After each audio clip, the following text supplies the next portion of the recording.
Welcome to Burlap Teachers. Enjoy the video. You start by cutting power at the breaker and removing the spotlight from its mount. This prevents shocks and lets you access the internals safely. Once removed, check wiring colors and how connectors are seated so you can restore them exactly. Next, inspect the lens, housing, and visible contacts for corrosion, burns, or water intrusion. This tells you whether the issue is optical, electrical, or environmental. Make sure your multimeter and replacement driver are on hand before proceeding to disassembly. Once opened, keep screws organized and preserve seals.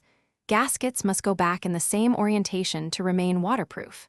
Then, measure input voltage at the cable to confirm proper supply. Next, measure driver output and one LED forward voltage to locate the fault. If the driver produces no or unstable output, it's likely the culprit.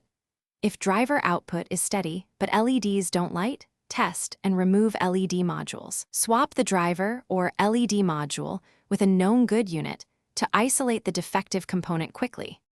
Replace the identified faulty part with one matching the correct voltage and current specifications. Using an under- or overrated driver risks repeat failures. Once replaced, reapply or replace the gasket and reseal joints with silicone where needed, then reassemble with even torque to preserve waterproofing.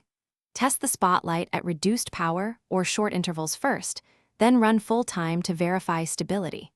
If you still see flicker or intermittent operation, double-check grounding, crimped connectors, and solder joints. Loose connections are the most common lingering issue. Thanks for watching. Consider subscribing if this video helped you.